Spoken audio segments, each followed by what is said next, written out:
AM 590, KXSP Omaha's ESPN Radio. It's time for the Front Stretch, brought to you by Joe's Karting in Council Bluffs. Online at joeskarting.com. Well, we have weathered the storm that hit our area last night. That was a heck of a lightning and thunderstorm and quite a bit of rain, too. How'd you guys fare out of I-80, Andrew? You know what? We only got half the races in last night, but I've never seen lightning like that all night long and rain, and it hadn't rained in months, and it does it on the one big weekend. And it does it in October when it really benefits hardly anybody. But, I was waiting for snow, but it just didn't happen. This is the Front Stretch. It's presented by Joe's Karting in Council Bluffs, online at joeskarting.com. That's karting with a K. Give them a call today. Get your hours, get your booking, get all your prices at 712-256-5278. You can even schedule your corporate outing with Bud. You're going to notice that the show is a little bit quieter today. We're missing our third man on the box, I guess is what you could call it. He is out with strep throat and nursing a sore throat. And I tell you what, I think his fiance girlfriend is probably the luckiest person in the world because Bud can't talk right now. So it's very silent at his house. Oh, he's drawing pictures and writing notes and hand gestures all day. We hope him the best, but we got NASCAR to talk. A lot has happened since the last time we all sat down and talked about this great sport that we love so much, and so let's get into it a little bit. Talladega, wow, what a race. Do I want to say, wow, what a race? I mean, Andrew, can you kind of give me your perspective on it's what's expected. It's what's expected. I mean, that last lap deal, we knew what was going to happen. Everybody's four wide. I thought that was coolest part. Everyone was a four wide deal, and actually it wasn't as big a wreck as what I thought it'd be. It took out a lot of cars, but it wasn't too dangerous. I think they've saved the cars a lot to make them so that they don't go airborne and everything. But yeah, that was a wild run. I mean, anybody could have won. I sat there that green white checkered. I go, there could be 7 lead changes here, and besides Kenseth, I think there's about 7 second-place changes. That was insane. And Kenseth does get the win. There was a lot of talk this week about Tony Stewart's actions coming down in front of Michael Waltrip. And not necessarily that he came down to block, but because he's probably been the most vocal person of anybody in the sport saying, if you block me, I will wreck you. And yet he blocked him. Do you get a pass at Talladega for blocking? Because I kind of see it as it's a little bit different. I think if you admit it, you do, because he did 100%. But the thing he did is he got down maybe 2 seconds, or not even 2 seconds. You don't have that much time. Probably a second too late, because I think he was just trying to get in the draft. His spotter probably said, okay, they're coming up low, and he goes, I better get down. And they just barely nicked his quarter panel. And sure enough, there he goes. And Boyer and Waltrip both had one heck of a run going to the inside, trying to get the lead. And I think they would have got it had Tony not caused that, and causes a 25-car pileup. Completely decimates a lot of cars. Tony's car ended up on its side and up in the air. You could see what the underframe of that car looked like for quite a while. And then there was one big result from that I think the NASCAR world was very shocked to see, and that was Dale Earnhardt Jr. suffered a second concussion in that wreck, and we'll talk about the consequences to that concussion. If you look at the in-car camera, it doesn't look severe. But one thing the NFL has taught us is that when you get one concussion, the second one comes very quickly and very easily. And we'll talk a lot about Dale Earnhardt's concussion, where the first one came from, the aftermath, and everything that ensued Wednesday on after he had the press conference. But Kenseth does get the victory at Talladega. Jeff Gordon comes home with a second-place finish, and this kills me once again. You look at the point standings after Talladega and before Charlotte, which happened last night. Jeff Gordon has had 3 top 5s and one outside of the top 5. He had that 32nd place finish at Chicago. Since leaving Chicago, he was 47 points behind the lead. He then had 3 top 5 finishes. At Talladega, comes home with a second place finish, and leaving Talladega, he only had gained 4 points on the championship standings.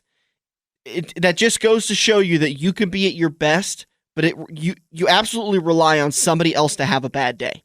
Well, yeah, especially, when the top 4 run in the top 5 about every single, last night again, the top 3, top 4 cars, I think they were all in the top 5. That's that's how this chase works. When the top 12 guys are in there, they're going to be about the top 20 guys every single week. It's hard to make up points. And this is where I'm starting to put my money on the fact that that Brad Keselowski's probably going to end up winning this championship, because it takes talent, it takes team, and then it takes a whole lot of luck. And the fact that Brad Keselowski was caught up in that wreck at Talladega, yet he still comes home 7th, shows me that guy has all the luck in the world.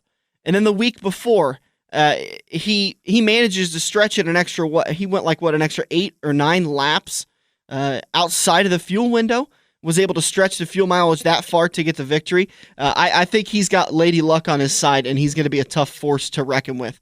Finish up your top 5 at Talladega. Kyle Busch gets himself a great top 5 finish. David Reagan 4th, Regan Smith 5th, Greg Biffle 6th, Brad Keselowski 7th, Travis Kvapil 8th, Ryan Newman 9th, and Jeff Burton 10th. Some of these guys have finished up in the top 10.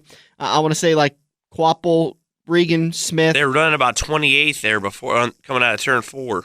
I guess let me ask you as a driver, let's say you were one of those 3 guys. Are you kind of bragging you got yourself a top 10, or do you kind of sit there and say, it was Talladega and everyone else wrecked? Well, to get yourself a ride, you got to put it on your resume. So I'd be a little pumped up about it. That is true. So let's move on to Charlotte. What happened last night at Charlotte Motor Speedway? Clint Bowyer comes home with the victory. This was yet again a fuel mileage race, and I think as exciting as it is to kind of wonder when that car's going to run out of fuel, it's also completely boring. The opposite when there was only 6 cars on the lead lap, and I think the top 3. I don't have the times in front of me when they cross the start-finish line, but just off of memory, Bowyer finished about 4 seconds later. Denny Hamlin crosses the line. Another 6 seconds later, Jimmy Johnson crosses the line. And then it was about 15 seconds back to Greg Biffle, who finished 4th. And I don't even know how far back Kyle Busch finished, but it was just so spread out that you had no idea who was on the lead lap, who was, and you'd mentioned as you came in. You think EFI is your new enemy? I really think, I think the EFI, these guys have not figured out yet.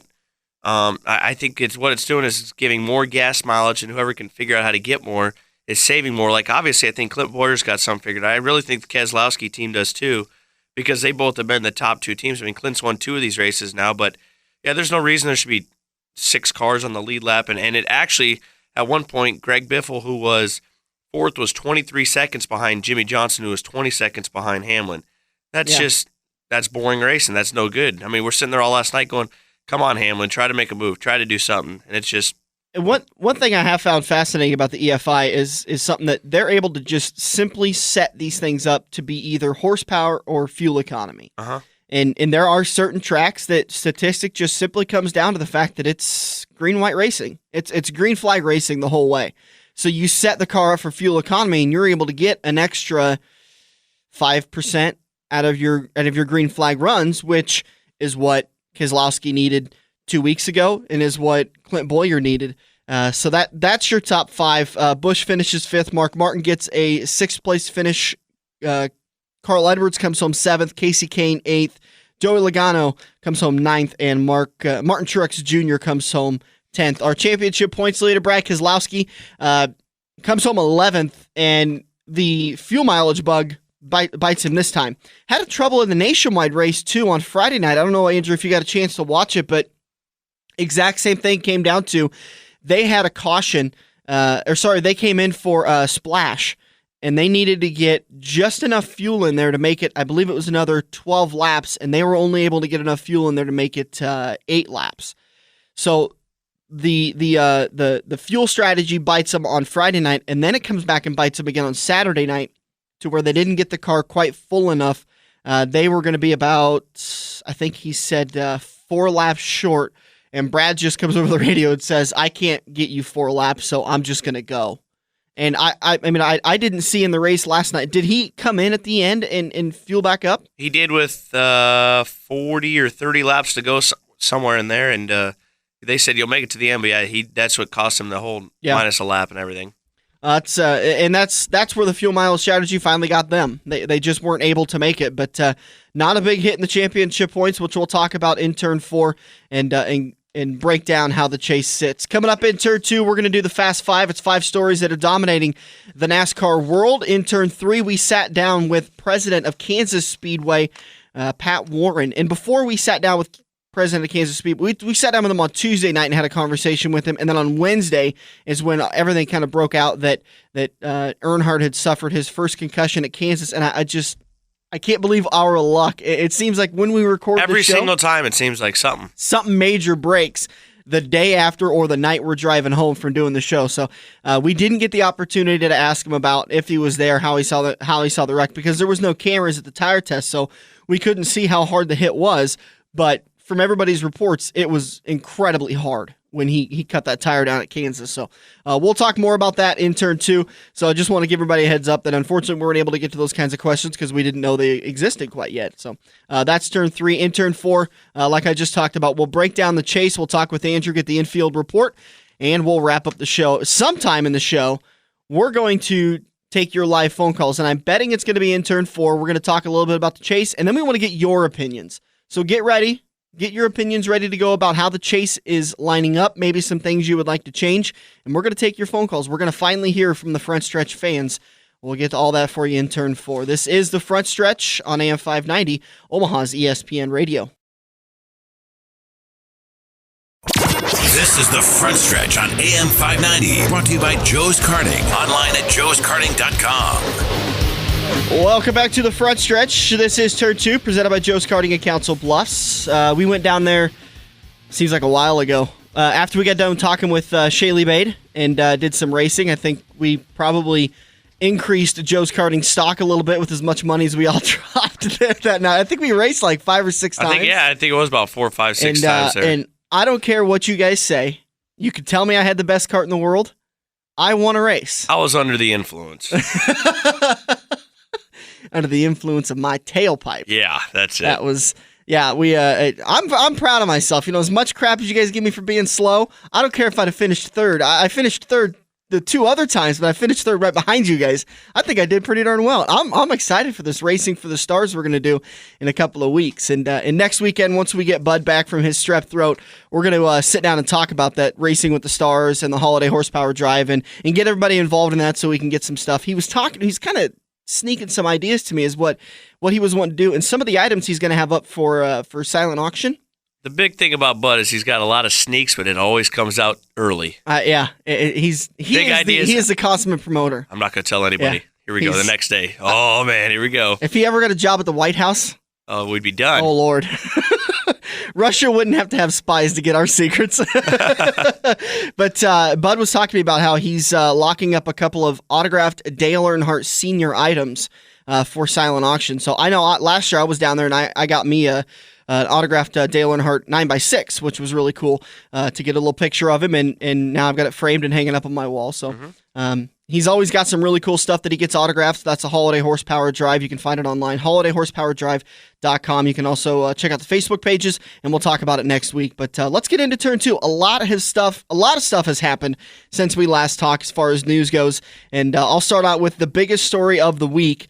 Dale Earnhardt Jr. sits down on Wednesday and has a press conference next to Dr. Jerry Petty and announces that he will be stepping out of the 88 car for at least 2 weeks due to a second concussion that he sustained during the 25-car pileup at Talladega caused by Tony Stewart. Earnhardt said that he was about 5 weeks earlier he had sustained his first concussion during a tire test at Kansas going into Turn 1, cut a tire down, and hit the wall pretty hard. And I remember reading the reports about that it was, from what people had seen, that was an incredibly hard hit, but that Dale was able to get up and walk away.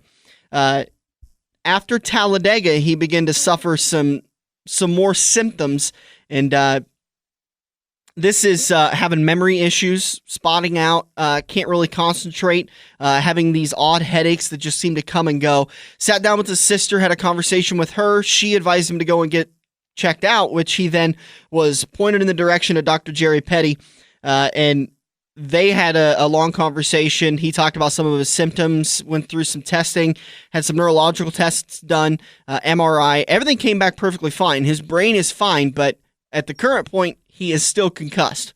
and he's having some issues, and he felt it was probably in his best interest to not sit behind a wheel of a car at Charlotte and at Kansas and become a danger to everyone else if he blacks out, if he has a memory issue, if something happens. Well, it's going to be weird. I mean, we're both going to be at Kansas next week, and Junior's not going to be racing. I guess I'm just going to be all. I wonder if that's going to kill the fan count there. You got to wonder. You really do have to wonder. I wonder if people are going to say, I'm not going, Junior's not racing. You know, as far as NASCAR goes for me, it's no secret Tony Stewart's my favorite driver. But if he wasn't racing, I would still watch because I enjoy watching the sport. And I've got my kind of what I call sub-favorite drivers. Drivers I like to root for. Kevin Harvick. I do like to see Kurt Busch win every once in a while. Kyle Busch win. Denny Hamlin. I like these guys. I like to see these guys win. Because they're great drivers, and when they win, they put on great shows. But you do have to wonder if if fans are gonna be a little bit less willing to put up the extra dollars to not see Earnhardt there and running. And you hope that it doesn't, because you want to make sure these tracks do well. But I guess we're gonna find out in about 6 days. I understand 100%. Let's go on to number 2. The Infield Care Center is not required to check for concussions. NASCAR Vice President of Competition Steve O'Donnell said Thursday that tracking concussions of drivers is a subjective call. It was until Earnhardt saw the neurosurgeon this week, however, that he was diagnosed. Dr. Jerry Petty, which is weird. Petty is just known for NASCAR. Even the doctor's last name. Yeah. Who saw Earnhardt made the decision to sit him for 2 races. Earnhardt, who was checked by medical personnel at both tracks following the wreck, said Thursday he understood and trusted Petty's decision. It's very tough, O'Daniel said, but it's NASCAR's role. It's a subjective call. It's something that we took and look a week at a time, so we'll continue to do that role. The concussions is something that the NFL has been dealing with for a long time, and they have become the foremost knowledgeable power as far as concussions go. I remember hearing years ago, or about a year or two ago, that there were troops in Afghanistan and Iraq that were suffering from concussion symptoms, and the government came to the NFL and said, "Tell us what you know. We need to get caught up on this, because the brain is a completely unknown for us still. We don't understand how everything works." And concussions, I mean, when I was a kid, and up to just 5-6 years ago, when you knocked your head, they always told you don't go to sleep because you could have a brain injury. Oh, yeah. So you want to make sure you stay awake and alert. But usually after like an hour or two, people are like, all right, rub dirt on it and go walk away. I mean, that was concussions. Now we're dealing with stuff that these symptoms and these issues linger for an unknown amount of time. It just depends on the person, and we see this in the NHL. I think you're a hockey fan, right, Andrew? Oh, yeah, I love hockey. We saw this with Sidney Crosby, who sat out pretty much all of the season, a year or two ago, with concussion-like symptoms, because if he'd have taken another hit, that had done long-term damage until his brain was fully healed. And we're talking complete memory loss, memory blackouts. There are times, and you hear stories of NFL players, hockey players, baseball players, boxing fighters, that they'll be just doing something and they'll completely forget everything. Wife's name, kids' names, directions to their houses. There's stories of NFL quarterbacks who, driving home from practice, have completely forgot where they lived. And they had to pull up their phone and call their wife and get directions on how to get to their house. That's incredible. And that's something that I think Earnhardt is definitely trying to avoid. And I don't blame him. I mean, it's one thing to get paid millions and then retire when you're 40, but you've got another 50 years in front of you that do you want to be a drooling, babbling idiot? Exactly. Because you took too many hits and you thought, I'm going to be a tough guy and I'm going to rub dirt on it and still go race at Charlotte and Kansas. Sprint confirms that they are in talks with SoftBank, the nation's third largest cell phone company and current title sponsor to the NASCAR Grand National Series, has confirmed that they are in talks with Japanese cell phone company SoftBank about making a potential investment in Sprint. They're interested in SoftBank purchasing some of their stock and having a decisive sharehold in the company. Now, there's no word yet on how this is going to affect Sprint's commitment with NASCAR, who Sprint announced last December that they had renewed their contract to be the title sponsor till 2016. So you kind of wonder, are we going to see another change in the NASCAR Sprint Cup Grand National Series? I mean, I mean, for the longest time, it was the Winston Cup. It was the Winston Cup and the Busch Cup. Yeah. And it was forever. Yeah. And then, smoking has become taboo, and apparently Dirty Bush is just out of the window, I guess. I don't know. Yeah, so they switched to Nextel. Nextel was bought by Sprint, so Sprint took over. And when you talk about branding, you got to wonder if maybe NASCAR doesn't need to come up with their own title. Call it the Grand National Series or something. And then sell sub-sponsors presented by, powered by, whatever, So it's not changing every 10 or 15 years when these companies come and go. Yeah, exactly, 100%. Let's talk about some of the driver switches that we saw over the last 7 days. It starts off with that we saw it was Junior with a concussion. Regan Smith failed into his place for the past 2 weeks. With Reagan being out of the 78 car, jumped into Kurt Busch. Kurt Busch, who ran the 51 car, brought back the Dinger. The Dinger's now in the 51 car, and I mean, it's just those are 3 major driver changes they had this week. But I think it's kind of weird to bring the Dinger back of all of them into the 51 car. I mean, the Regan Smith thing was kind of a shock for me, but really it wasn't because Hendricks basically runs the 78 team. That's a good point, and you're absolutely right there. And I was shocked too when I was like, Regan Smith? I think that's, you take who's the best available out there. And Regan was about to make his switch over to Phoenix Racing. It was kind of funny because Kurt Busch and Regan Smith were swapping rides as of Charlotte. But then Dale announced he was going to be sitting out for 2 weeks, at least 2 weeks. So Regan went over and sat in the 88, which left the 51 team and James Finch and the Phoenix team without a driver. And they went and grabbed newly reinstated AJ Allmendinger.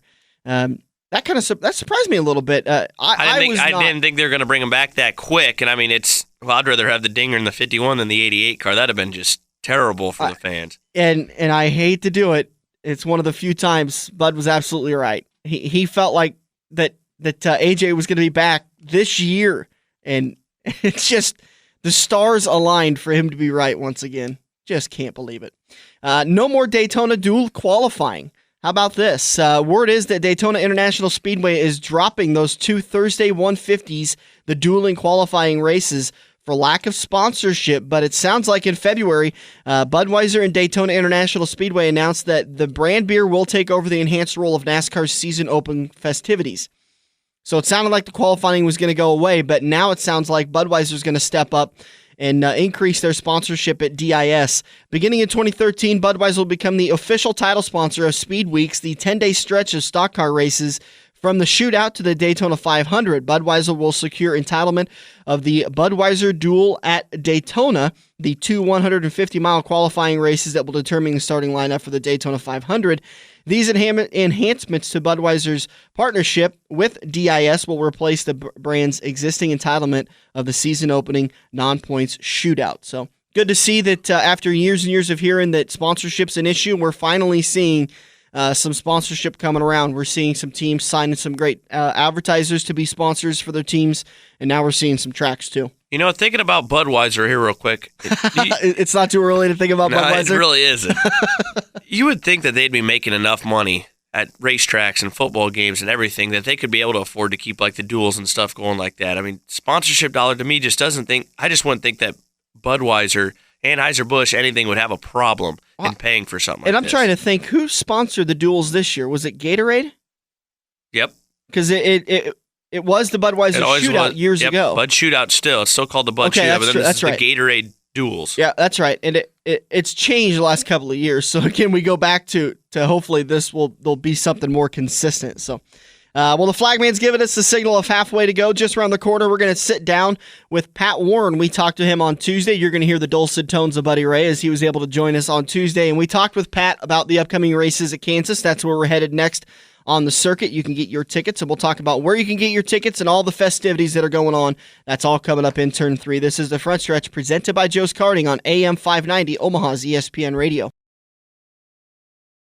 Welcome back to The Front Stretch. This is Turn 3, presented by Joe's Karting in Council Bluffs, located online at Joe's Karting with a K. That's karting.com. That's Joe's Karting with a K, karting.com. Get to Joe's Karting today. Get schedules, prices, hours, everything online. Talking this morning on The Front Stretch with President of Kansas Speedway, Pat Warren. Mr. Warren, thank you so much for joining us again. Hey, thanks for having me on. I really appreciate it. It's been a while since we've talked to you, and I know you guys have had some changes down there at Kansas Speedway, so let's kind of talk about that a little bit. Kansas got a little bit of a facelift, so go through some of those changes you guys made and what we can expect this coming weekend. Yeah, and I'd call it more like major surgery than a facelift. We actually tore the entire track out, rebuilt it, put in new configuration, which is, our old configuration, we had banking of 15 degrees from top to bottom. In our new configuration, we go from 17 to 20 degrees in 3 different steps. So we go 17, 18 and a half, and 20 up to the wall. And we also narrowed the track a little bit as a result. And then we, of course, put down new pavement. And then we added a road course inside the track. So people that enjoy Joe's karting might want to come out here and try their hand on a road course too. Well, we've done a lot of road course. We just beat Dan here last week pretty bad, 2 out of 3 races. So, but yeah, I would love to bring a Joe's karting cart down to Kansas City and have at it.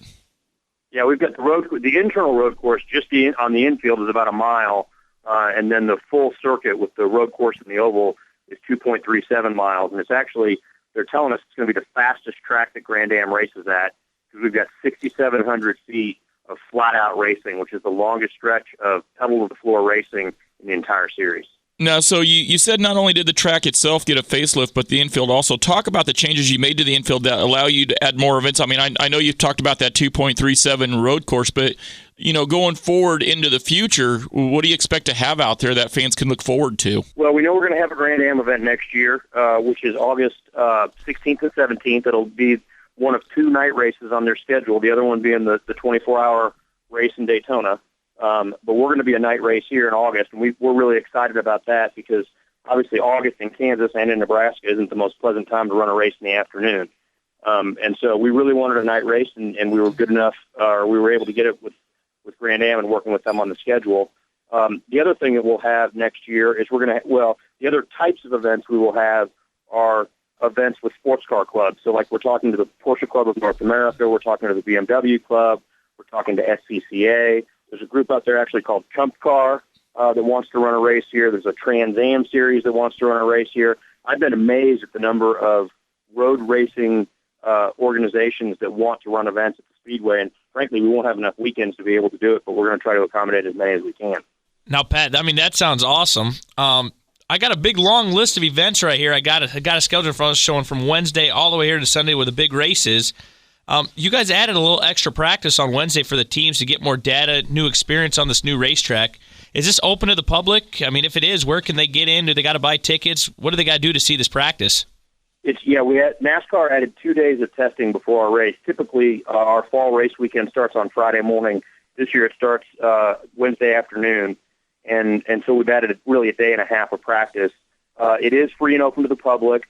We're going to have a group here from the March of Dimes, Bikers for Babies, and we're asking people to make a contribution to that. It's a charity that we're affiliated with. The Bikers for Babies group in Kansas City does the biggest ride for March of Dimes in the country. They bring about 7,000 bikes out here in September, and they raise $650,000. And so we've partnered with them, and they're actually going to be at the gates collecting donations for people that are good enough to give, but it is free, and they can enter. I believe we're going to have all the grandstand gates open, but it may be the south gate that's open if I'm wrong, and so I'm probably going to get our operations people upset with me because I'm confusing the tire test we did earlier in the year with this. I think all of our gates are going to be open, and people can park and come on in on both Wednesday and Thursday, but I know we're open, and I know it's free. Talking this morning with Pat Warren, president of Kansas Speedway. You guys got a big weekend coming up. Let's keep talking about that weekend. On Thursday, the Sprint Cup drivers are headed to the track for testing. What time does that start, and is that, again, open to the public? Yeah, the Sprint Cup series will be on track at 8:30, and they actually run for 4 hours on Thursday morning. And then they go back on the track. Actually, I guess they're testing only Thursday morning. I'm looking at the schedule right now. We've got nationwide practice in the afternoon. So Sprint Cup's all morning, nationwide's all afternoon. Gates are opening, I believe, at 8:30 when the testing begins. and then we'll close up, probably around 5 o'clock when the Nationwide Series is done on the track. Yeah, on Friday, when the day kicks off, you guys are going to be really, really super busy. This fan walk, I'm intrigued by this. It kicks off at 8 a.m. Now, as a fan, what can I expect? What's in store for me at 8 o'clock when I participate in this fan walk? Well, most of the activity in fan walk occurs on Sunday, on the day of the Sprint Cup event, when we have driver interviews. We're going to have former members of the Kansas City Chiefs down there signing autographs. I think Deron Terry, as an example, is going to be there. Neil Smith is a possibility. I don't know if we've confirmed Neil yet or not. And then we'll also be doing interviews with drivers, team owners. We had Rick Hendrick last year. We've had Richard Petty in the past. We've had Dale Earnhardt Jr. It really depends on driver and team availability. On Friday, if people go down, among other things, they'll be able to see both garages, of course, in action and live, and you just literally look through a fence to the garage. Drivers will be coming in and out of the area all day as they go into the media center, which sits in the middle of fan walk. And then we've got concession stands down there and everything else for people to enjoy. Additionally, from fan walk, you're basically right behind pit road, so you can watch the on-track activity if you want to do that. And so it really gets you up close to the action. It's been a bit of a custom for Kansas to do more than just race on the weekends. You have a few post-race concerts that us fans here can enjoy watching. Talk about what fans are going to see, which guys are in concert for this whole weekend. Yeah, sometimes I feel like we're running races between concerts, not the other way around. But this year we've got Friday night, we have a pre-race and a post-race concert. We've got a band called Adelita's Way, which is a sort of a newer rock band playing a pre-race concert, and then the band Theory of a Dead Man is playing post-race after the ARCA race on Friday night. Saturday post-race, we've got a country artist, Josh Thompson, who will be playing. And then Sunday pre-race, we've got the band Candlebox, which was a big band really over the last decade. And so we're really excited about all four concerts. A few weeks ago, Danica Patrick announced that she's going to be participating in the Hollywood 400. On a little bit of a lighter side, I got to imagine you guys have gotten a couple of phone calls on that about appearances and stuff. How much Danica mania has there been for Kansas? Danica who? Yeah, the people are excited. Of course, we've had Danica run here before in the IndyCar Series, and so our fans have gotten to see her race at the track before she even stepped into NASCAR. Of course, she ran our nationwide event last year, but we were really excited. We were the last Sprint Cup event she added to her schedule, and a lot of that had to do with the 2 days of testing we just talked about, because it gets her more time in a Sprint Cup car and on a 1.5 mile oval, which is the most predominant size of a track that NASCAR has. And so we've had a lot of calls. We're doing a special event with Tissot on Thursday night that's going to be really neat, and there's a lot of interest in seeing her race.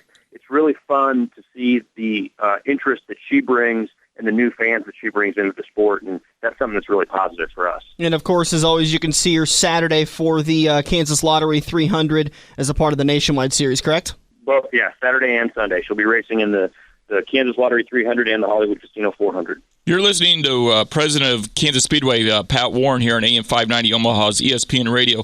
Mr. Warren, I know you're busy. You've got a lot going on going into this weekend, and you're trying to do some things for 2012, but you're also wrapping up 2012. Going into 2013, can you give the listeners out there maybe a little bit of a sneak peek as to what we can expect? I know you talked about the road course and whatnot, but one thing I know about Kansas Speedway, that place is a hopping joint right there. Well, the major events we've got on the schedule right now, and of course NASCAR just released its schedule, is we've got the NASCAR Camping World Truck Series and the Sprint Cup Series for our first race of the year on April 20th and 21st. And then in late June, we're going to have a music festival. Can Roxas returns, and 2 years ago when we had them, they had bands like the Black Keys, Eminem. It was a more of a modern rock kind of concert, with the exception of Eminem. It was a little bit different genre. August 16th and 17th, we've got the Grand Am event, Grand American Road Racing, and we'll have the Continental Tire Series here. Those are night races. And then on October 4th through 7th, we'll be on the weekend, next year's fall race weekend, with ARCA, the Nationwide Series, and the Sprint Cup Series back in NASCAR's playoffs, the chase for the Sprint Cup. You guys are moving back to the being the fourth race in the chase for the 2013 season. Is that something that you preferred to move back a couple of weeks? I know this year is a bit of an oddity. You guys gave yourself a little bit of a buffer during the repave, but is that something you really wanted to do, was get closer to the beginning of October? Yeah, the temperatures are about 5 degrees warmer on average earlier weekend than later in the month. And so really that's what the issue is. Now, ironically, we had a cold weekend last weekend on what would have been our traditional race weekend when they were in Talladega. And it looks like right now the forecast that I'm looking at shows 73 on Thursday, 74 on Friday, 76 on Saturday, and 75 on Sunday. And those are all between 6 and 9 degrees warmer than the average. But obviously perfect racing weather. And the reason we're moving back next year is to have that more favorable weather and to have a better chance at warmer races. Well, it sounds like next weekend's going to be perfect beer drinking weather. I think there may be a few people having a few beers during the course. Yeah, I think out of everybody I met at Kansas Speedway, Dan, I think we met 3. That were sober? Yeah. Okay. Well, I hope any employees you ran into were sober. Hey. And the drivers. The drivers were, the employees were, but in all, we make light of the drinking, but the fans down there at Kansas Speedway, I'll never forget, Dan, they were some of the nicest fans that you could ever. We didn't know anybody when we showed up down there, didn't know what to expect. And you talk about the hospitality on behalf of the crew of Kansas Speedway, the fans, the drivers. Like I said, like I told Andrew just a few seconds ago, it is such a surreal experience that the only way to describe it is to actually go and live it. It's an awesome place to be. Beautiful track, beautiful facility. Go ahead. Sorry, Mr. Warren. I was going to say we do research, of course, every year with our customers, and one of the things that's really stood out to me that reinforces what you just said is somebody wrote, you have little chances to sort of write in your comments, and the person wrote, a fan at Kansas Speedway is a friend before you meet them. And I really think it's true. I really think it sort of captures the spirit of our crowd and what it's like to come to one of our events. Where can fans get tickets, schedules, information, that kind of stuff?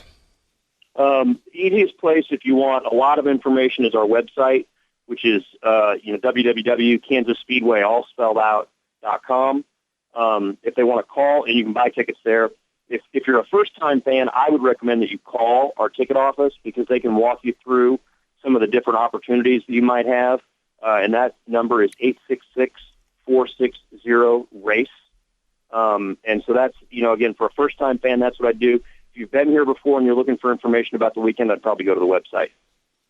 Great experience. Can't wait to be down there. Just a couple of days away till we get to head down there, and can't wait to meet you. Hopefully we'll be able to sit down and have one of those aforementioned beers afterwards, of course. It'll have to be after the race. Afterwards, we're 11 hours.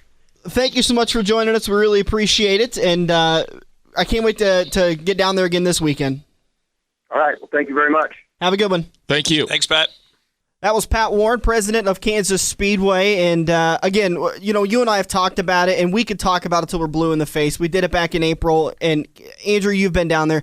We could sit here and talk about how great it is to go down to these tracks, but you cannot describe the experience better than just you have to go and do it yourself. Yeah. One thing that other major sports have going against them is that the sitting on your couch and watching it in your high-definition television is just about as good. And honestly, it's more economical than paying for a massive ticket. At Kansas, you're gonna probably spend, if you go to the Nationwide in the Cup race, you're probably looking at about $250 a person. But you get there and you experience it. Look at this. Friday at 8 a.m. is when everything opens up. Stuff doesn't wrap up until the post-race concert after the ARCA race, probably about 10 o'clock. And they don't Saturday. stop. They keep going all night. Same thing. Saturday. It opens at 8 a.m., and then you keep going. It's such a packed experience, and to feel the roar of those engines, to hear the roar of the crowd, to throw on your radios and listen to the MRN broadcast, it is truly a once-in-a-lifetime experience. And we cannot sit here and talk enough about how you've got to get down there and experience one of these races. Last year when we came back, Dan, I had a lot of my family ask me, well, what was it like going to a NASCAR race? Now, I've been to college football games. I've been to college basketball games. I've been to a lot of big sporting events. And here's the one thing I noticed. Man, when you go to these NASCAR races, especially Kansas City, it is sensory overload. overload. You hear the motors winding down. You hear the motors winding up. If you pay close attention on pit road, I'm sure you'll see, a Bush brother going off on some reporter. Danica will be, waving her hair in the wind. I mean, you see so much and see and smell so much. It is sensory overload, and there's just no way to describe it. And no other sport can offer that kind of experience like NASCAR does. I think the absolute best thing Kansas has going for it, and this is just me personally, is the fact that after the races were all wrapped up last year, we left the infield. From the time we left the infield to the time we were at full speed on the interstate was probably, half hour? I don't even think it was that long. I mean, it is so quick to get out of there. They have things set up so perfectly. Oh, yeah. And that's a great thing. When you're wrapping up your weekend, you don't want to spend 2-3 hours in line waiting to get out. You don't want to spend 2-3 hours waiting to get in. You want to get in, you want to get out, you want to have your fun in between. Yep. Turn 4 just around the corner. We're going to talk with Andrew Koziski. Charlotte last night, man, there was a lot of mix-up in the points. We'll see what happens. We'll talk about it. Coming up in Turn 4, this is the Front Stretch on AM 590, Omaha's ESPN Radio. This is the Front Stretch on AM 590, brought to you by Joe's Karting, online at joeskarting.com. Welcome back to it. This is the Front Stretch. We're heading into Turn 4, presented by Koziski Auto Parts. Looking for quality used parts to get your car or truck back on the road? Give an experienced salesperson a call today at Koziski Auto Parts. 402-731-4592. You can also stop by 50th and I Street. I hope your dad's not listening because he always gets mad at me. I always get the numbers wrong. Well, it happens. There's a lot of numbers to remember. and I'm not good at remembering any numbers. So 402-731-4592. You can also stop by in person, 50th and I Street. Quality used parts in a full warranty condition. You're not going to get some piece of junk that's got cracks and chips and isn't going to work for the hoop. You're going to get a part that is going to have a full-time warranty on it, a full lifetime warranty on it, and Koziski's going to back it up. So 50th and I Street or 731-4592. Andrew, we're going to try something in Turn 4. We've got a little bit of time at the end of the show to take your phone calls. Not yours, Andrew. I was going to say, I got my phone out right now. What number do I dial? We're going to take the listener's phone call. We've been hearing it on the Facebook page. We've been getting messages about it. I've been getting text messages from fans.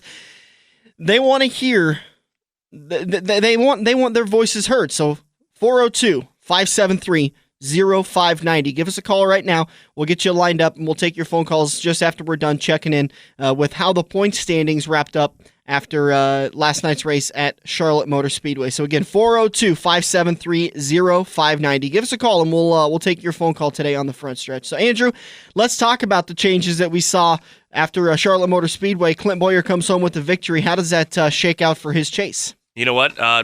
Quickly, I'll break down the 12 again like I do every week. Dale Jr., of course, is not going to come back from finishing 12th. I think of points here, missing 2 races. Matt Kenseth is still in 11th. Kevin Harvick is 10th. Jeff Gordon 9th. Tony Stewart 8th. Martin Truex Jr. 7th. Greg Biffle 6th. Casey Kane 5th. Clint Boyer moved up 1 spot last night after that big win. Denny Hamlin 3rd. Jimmy Johnson 2nd. And Bad Brad Keselowski is still in the lead. 7 points behind him is Jimmy Johnson, though. They're creeping in. And, I mean, it's getting close. I don't think we could count Clint Boyer out. I really don't think we can count Casey Kane out of this chase just because if something could happen. But it's getting down to really, it might be just the top 3 left. Yeah, we were talking about it, how it seems like Keselowski and that Blue Deuce team has not had a bad finish. Now, you look at Talladega with the 17th place finish, but everyone else finished bad behind him also. So, Jimmy Johnson, he came home from Talladega with, what was he? No, he got about Keselowski got 7th. That's right. So, so Keselowski still hasn't had his bad race. And we were talking about how can Johnson catch him just 7 points behind? And the deciding factor is if they have a bad race. That's it. They haven't had their bad race. It doesn't look like they're on path to have a bad race. It doesn't look like, somebody like, looking at the points, like, I'm just going to throw my guy out there, Tony Stewart. He has had absolutely nothing for anybody the last 5 races. This has been a horrible chase for him. Not a horrible chase for him, but he hasn't had that explosion, that great race, that looking dominance as to where Brad has had it, Denny's has had it, Jimmy's had it. All these guys have had that race, and you're just waiting for Keselowski to have that bad race, and you don't know if it's going to come or not because he kind of looks like he's hitting on all cylinders, and he's not. He doesn't back down at all. I mean, he just keeps going the whole time. Him and his crew chief, they connect well. He's up there every single time. And this week, it was just fuel mileage that got him. Jeff Gordon falls a little bit farther behind. We've been kind of following that a little bit because he's been doing so well. Had a rough day at Charlotte. Where did he end up finishing? 18th. And so he drops 50 points behind the leaders. Is that the nail in the coffin? Yeah, for him it is. I think he still might get sixth in points though, but I think he's kind of done for. I mean, those guys, yeah, they're way too far back now. We talk about Clint Boyer getting the victory last night. He is 28 points behind. Is that where the bubble is? Is that where the bubble is, or is it Casey Kane that's 35 points behind? I'm saying right now it's between Casey and Clint, but I really think that the top three is going to stay close to the top three. Yeah, it's going to. I mean, it's 15 points. 13 points between Clint Boyer and third place Denny Hamlin. Hamlin is 8 points behind second place Jimmy Johnson, and again, Johnson 7 points behind Brad Keselowski. So that's how your point standings line up. Is Kansas going to be this big wild card that we're hearing about? I mean, Talladega is the wild card because we saw in the last lap where everybody wrecked. Is Kansas going to be it because it's got the new surface and the redesign? New track, yeah, new surface. I mean, it could be. We don't know what to expect. I mean, none of us were all sitting here debating what's it going to be like, what's it going to be like. These guys are going to have to drive different than what they usually do there at Kansas. Everything's going to be different. Testing's going to be different. Fuel mileage is going to be different. You never know what could happen. Hopefully it's an interesting race.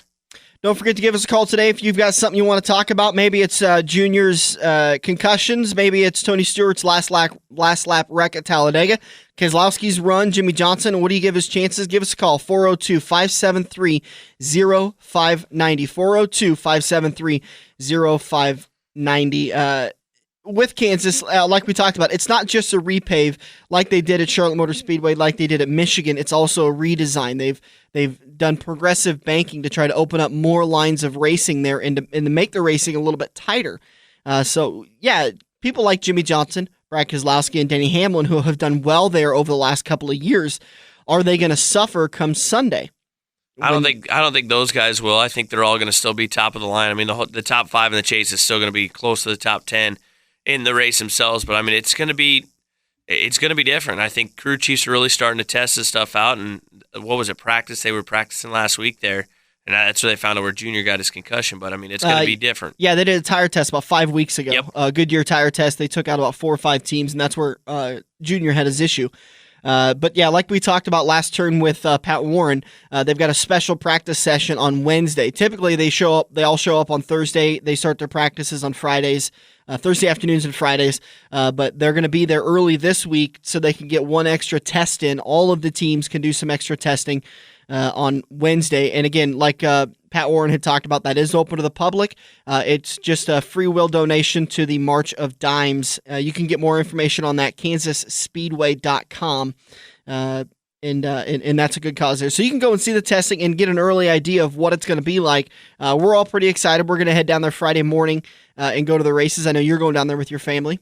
Correct. Yeah, we are. Go sit in the RV park, and we're going to go down and try to get some good interviews. We're trying to get a couple of guys lined up and talk to a couple of people. So we're going to be doing this whole thing live again next week, and I'm pretty nervous about that. It's going to be different. I don't know what we're going to do.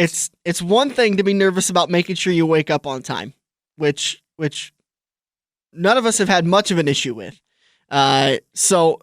And to be to the show on time. It's a whole other thing to be in another city, in another state, and to try to do the show with remote equipment. So it'll be interesting to see if we're even on the air next week, which is something we run the risk of each and every week by. Yeah, if I mean, we definitely actually get renewed.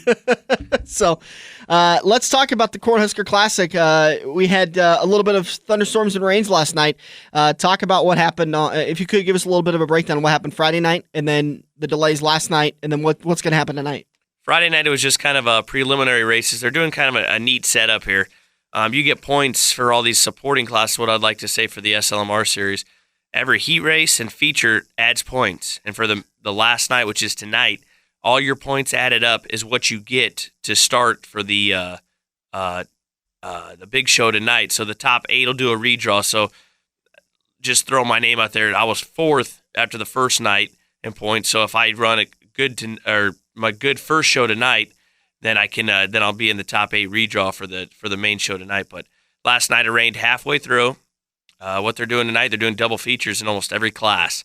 It's going to be a huge night. They're starting. You're going to definitely get your dollar's worth. You are. They're starting an hour earlier, so 4:45 instead of 5:55, or it'd actually be 4:55, but whatever. And they're going to try to get all these races in, so that you're going to see 4 more features than you should have, and you're not going to pay any more for it. So it's going to be, I think, a good time. I don't think the weather's going to be bad tonight. It's supposed to actually get a little warm, but I mean, we had good racing the first night. Track wasn't all there, and last night with the rain, it's hard with the rain to have a great racetrack, but I know they have been busting tail to get that thing ready to go, and last night they tried as much as they can to keep it going, but lightning was getting so bad, and they don't think they want anything to happen bad. Like, what was it, Pocono, I think the track that they had an incident? Yeah, it was where the fan was killed by lightning strikes. Correct. Yeah. Just trying to pull up the weather forecast for today, and I love how fast weather.com has become. I was thinking about last night as I was sitting at home having family time with my nieces and nephews that it was beautiful weather.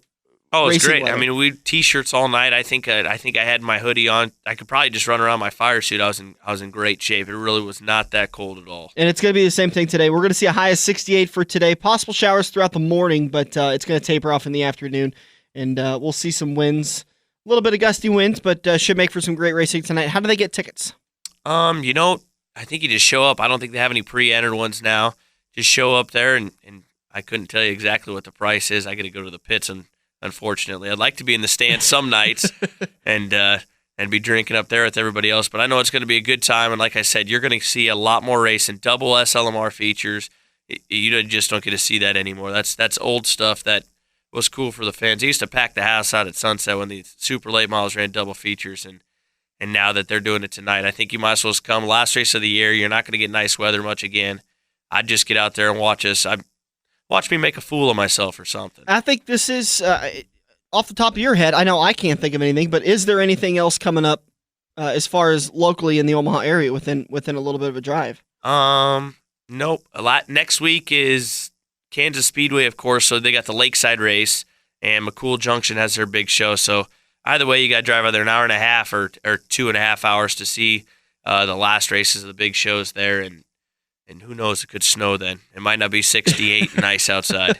Yeah, you never know with this kind of weather. So next weekend, like I talked about, we're going to be live at Kansas Speedway. We're going to be talking with a couple of different drivers, trying to get those interviews scheduled. So we'll try to get that lined up for you. We're also going to we kind of like to do this thing on Saturday where we go around out to the fan section and start to talk with a lot of the fans about their opinions. So we're going to pipe in some of that stuff, get a lot of interviews, kind of throw the whole format of the show out the window and just kind of go by the seat of our pants and kind of try some new things and just kind of freelance it a little bit. Have a good time with the show and be down at Kansas. We really hope to see you guys down there next week. We're kind of wrapping up the season here.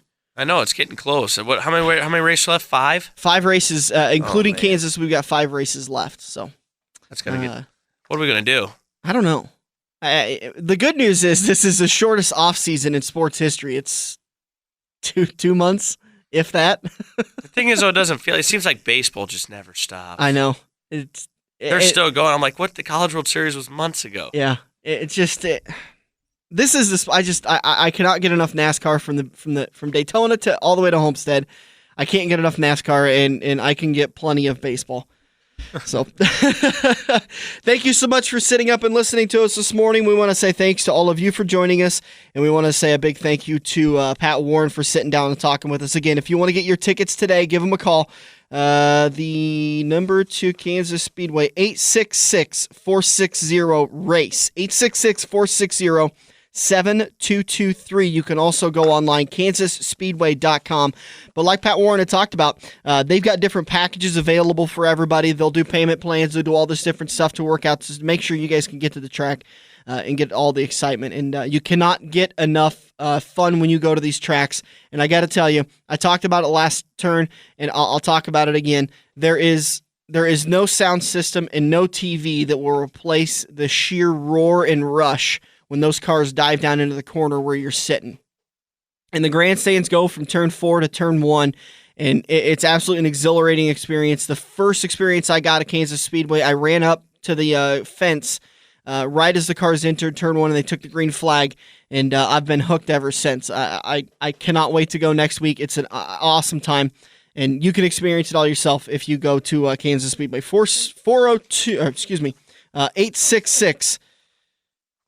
I've lost my sheet now. 866-460-RACE, 866-460-7223. Andrew, have a great rest of the day. I know you're racing tonight. We hope to see everybody out at I-80 Speedway. I'm going to try to make it out because I missed my day on Friday. So we'll try to make it out tonight and see you guys wrap up the season. This is The Front Stretch, presented by Joe's Karting on AM 590, Omaha's ESPN Radio.